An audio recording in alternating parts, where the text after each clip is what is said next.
Today we're going to flip through the 1996, May of 96 version of Car Audio and Electronics magazine.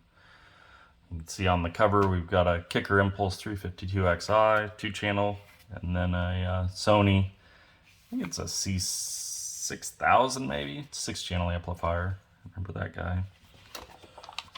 Just flipping through quickly, you've got the PPI flat piston subs. I remember those. The Pro Series were they're big dogs, great subs. DEI car alarms. This is a part I found interesting.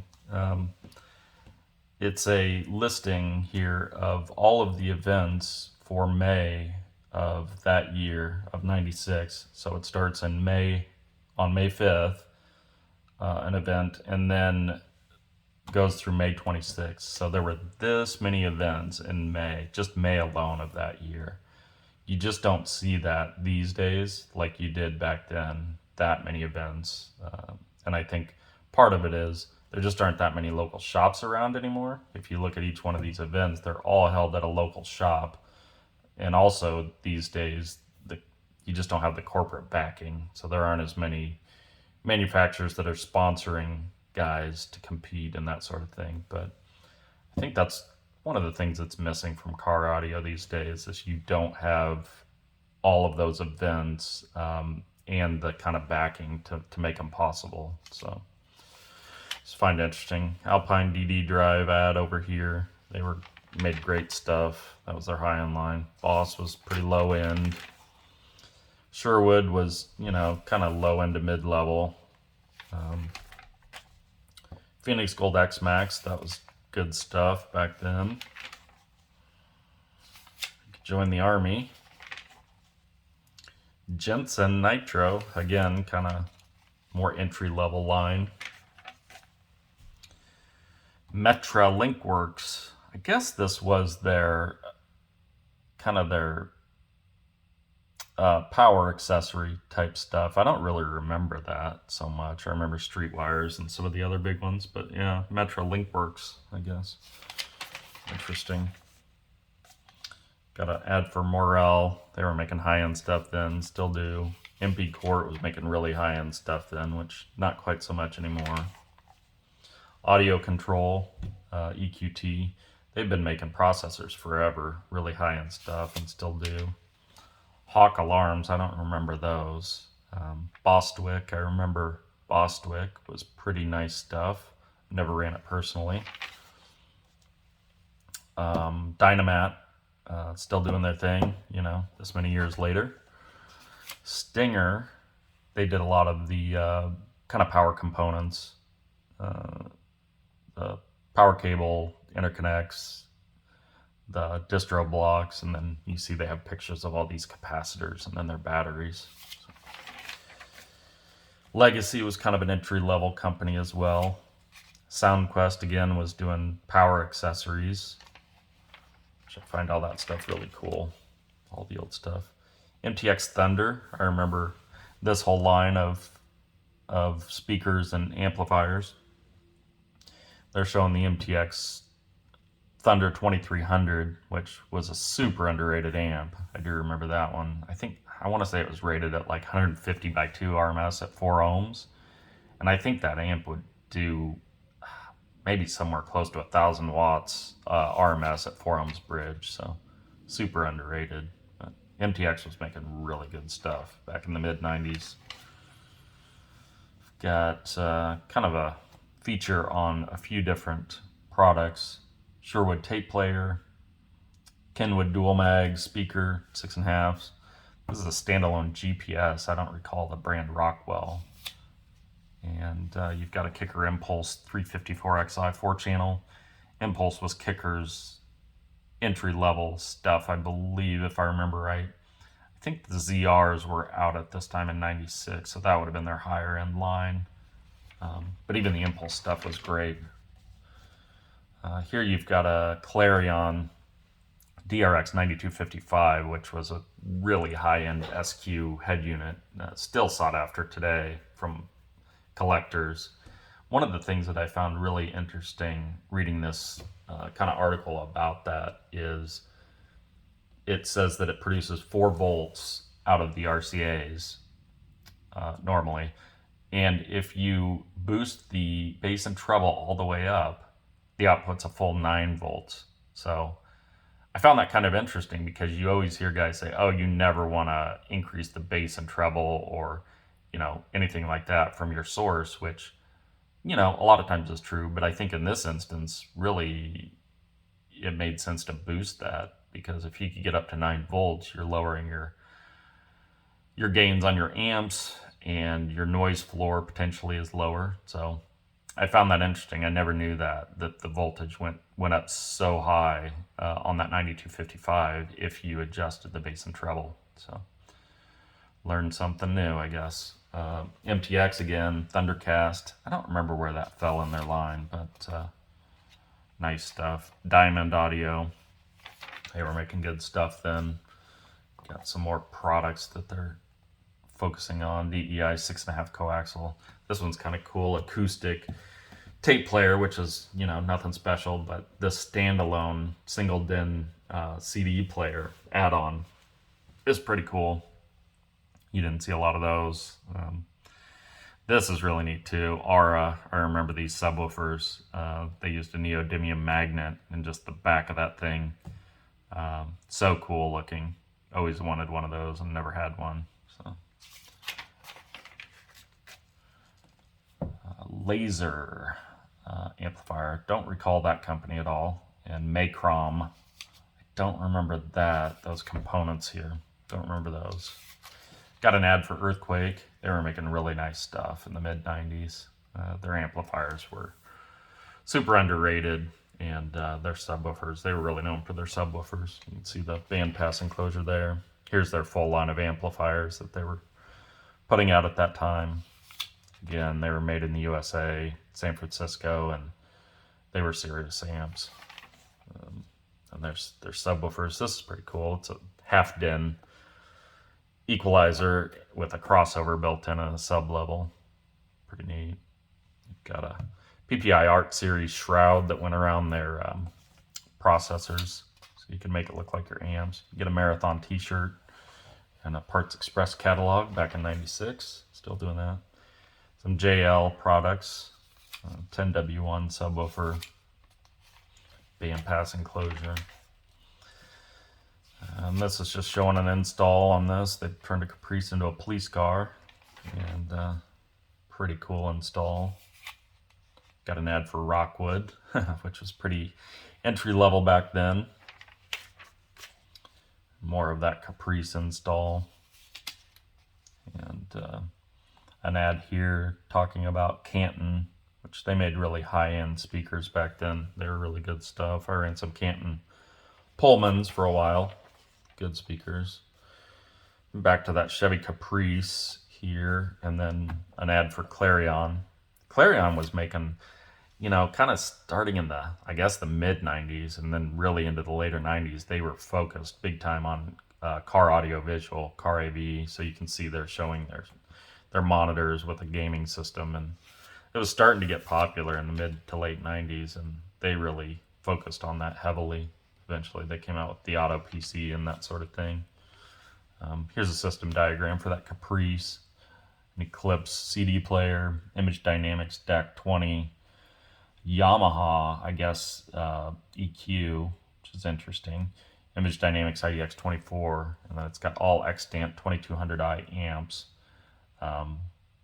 One of the things I find interesting too on these older installs is a lot of them were doing a two-way front stage, as opposed to today. You rarely see that. You almost always see a three-way active front stage, but this one was running a pair of Image Dynamics IDW18s, a pair of JL 8W1s in the doors, and then some Image Dynamics horn tweeters, CD2 Comp V2s up front. So horn tweeters were really loud really popular around that time as well, the mid 90s.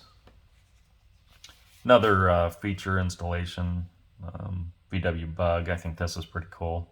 So it's using all RF amplifiers, and they've got RF the Punch logo, and it's called RF the Punch Buggy. Kind of cool. It's just showing the install. Looks like DSM amplifiers. There's an ad for SAS Bazooka. They were popular in the 80s and 90s. Some more of that install. JVC ad. They made some nice stuff, especially their higher end, like Digifine, I think, was their high end stuff. Yeah, you see here actually. JVC Digifine CD player and amplifier, CD changer. That was their high end stuff, but they made some pretty entry level stuff too. And showing that VW Bug still. Here's the system diagram. And looks like a Rockford source unit. RFX 8103, and Symmetry EPX2, and then running two Punch 100IX DSMs and a Punch 250 M2 DSM on the subs, Canton tweeters, and Rockford 6.5 mid bass, and then Rockford 8-inch subs. So again, a two-way front stage, which was a lot more common back then than it is today. Blade, they were a good company. I never ran those, but I know guys collect them.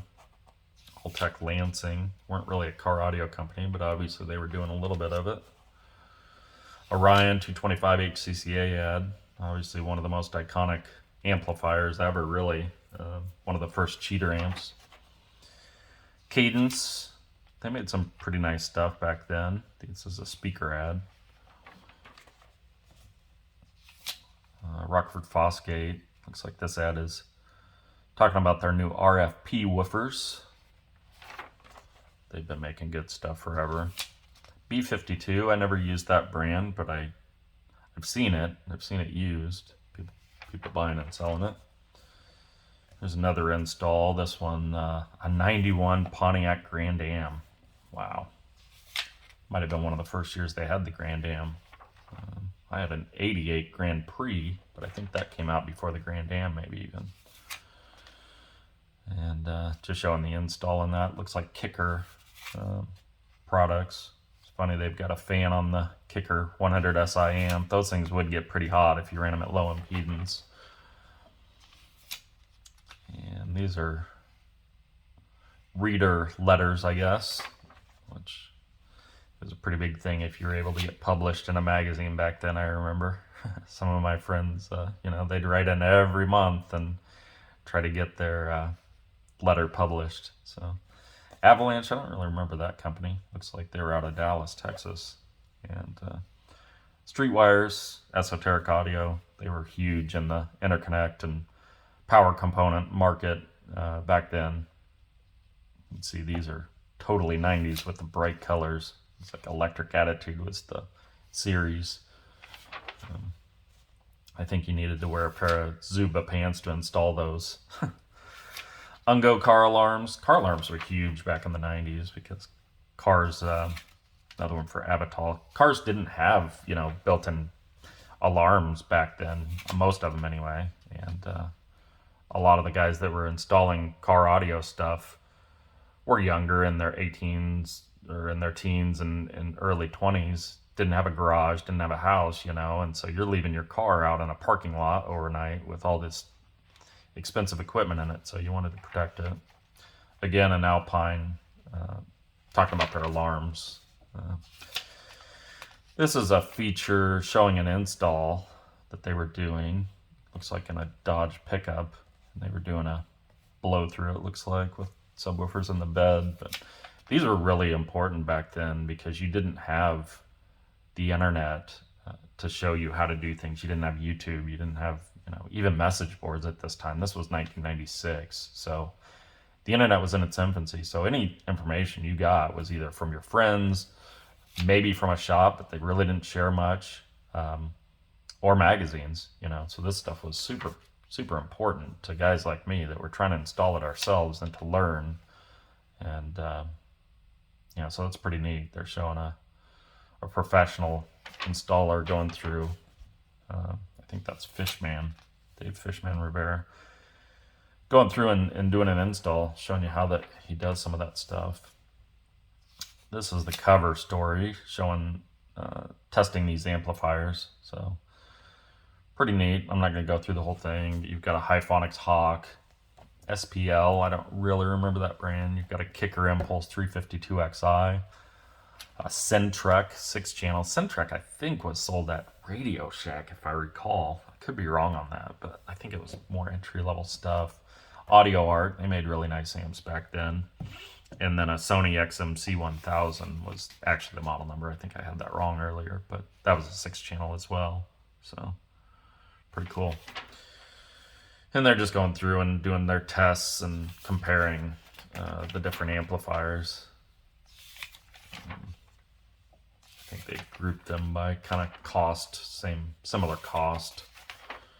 Talking about all the amps and how they measured them, and then giving them different scores on how they sound and things. And you know, this is great. I do wonder back in the day, I mean, how objective these were. You had obviously a ton of ads in these magazines from different manufacturers, and you know, you wonder if that swayed some of these tests and reviews and that sort of thing. I think it probably did to an extent, but at least it gave you an idea of what was out there, the specs on the different amps, and you know, they talked about how they could be used, so it was important. Here they're showing Audio Control System 90. I don't remember that one. That's an early processor. But yeah, Audio Control was big into the processing early, and obviously are still huge into it today, doing DSPs and all that sort of thing. They do amplifiers and things now, but yeah, signal processing they've always been huge into. Here they're showing what that does, so it's pretty interesting. Like, you know, they're showing in a home, you're sitting in the middle, so you don't need that processing. You're getting the sound at the same time. In a car, you're way over to the left side, so you get more of the left side sound, and that, you know, you add their audio control processor, and it fixes that for you. And it added a center channel speaker as well, so pretty interesting. Really archaic DSP, but that's all we had then. Now you can do crazy time alignment and that sort of thing with the DSPs that we have. Another installation. Looks like an old Blazer, maybe. Oh, Suburban. Old Suburban. Precision Power. See all the Art Series amplifiers. Pretty awesome here. One of the, probably the best looking amplifiers of all time. And here you've got Phoenix Gold. More wiring and distribution block stuff. QLogic Q-Forms ad over here. Those things were great. I mean, they were a game changer really for guys like me that, you know, couldn't do your own fab work, didn't know how to do fiberglass, or you're still living in your parents' house. It's not like you could just have the workspace to be able to do that sort of thing, or the tools. So to be able to get something like Q-Forms was huge. I ran those back in the 90s, I know. Add some Dynamat to the back, and they worked really well. There's, I don't know what this is. It's a reader letter in, but that's Mark Eldridge and his Forerunner, I know. One of the world champion, I think, systems back then. Some car wax. Got another alarm company. Audio Control. Novacom, another car alarm company. Yeah, so they're so popular back then, alarms. JBL, they're still doing things.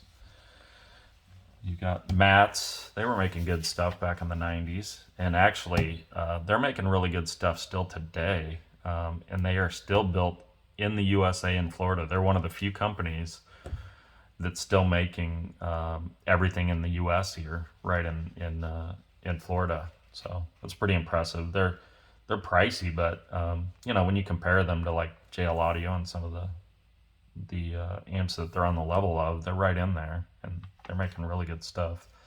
I remember the Soundstream USA series. It's cool, super cool board in these. It's got the American flag. And find this interesting too.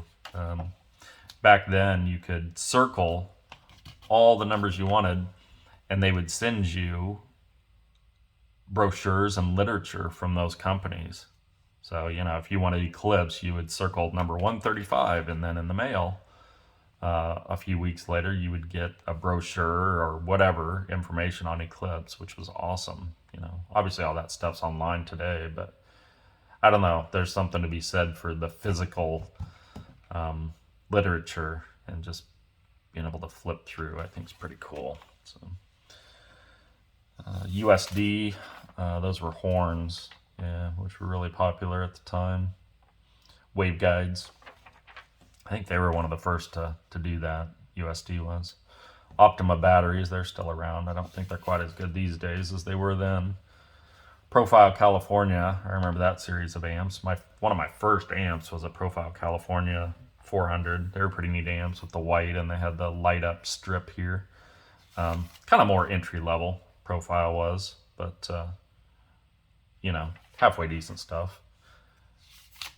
And got Boston Acoustics ad here. I think that's the Rally line, which was their kind of their mid-level. The Pro stuff was above that, Boston Pro.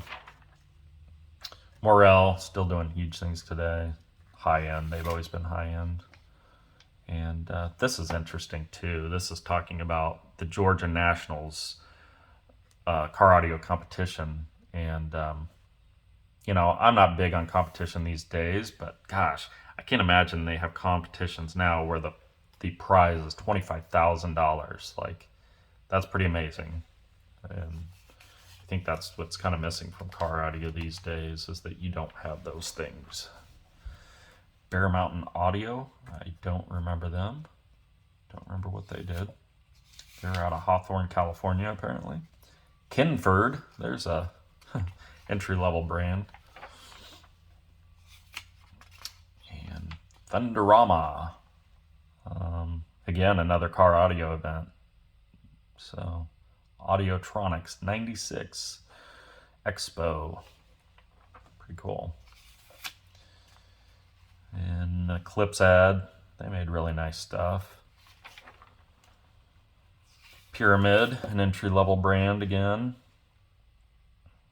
ProBox 5.0. So these were videos. Again, you didn't have the internet, so this just goes to show you right here. Like, you could send away for these videos that would show you how to do different things, like one on compression horns, competition tips, router magic, aperiodic enclosures, and competition door panels. Or you could get all 6 for $250, which is a lot of money. But back then, you didn't have the internet, and if you wanted to learn this stuff, honestly, that was the only way to do it. So, Crutchfield, get your catalog. You can still get those today. They're still doing it. They've been doing it great for a long time.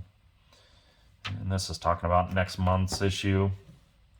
And then again, another ad for Clifford Alarm. And the back is Sanyo, which, man, a lot of these big companies had car audio arms that you really don't see these days. Most any car audio company you see, they're dedicated only to car audio or home and car audio. So yeah, that is the May of 1996 Car Audio and Electronics magazine.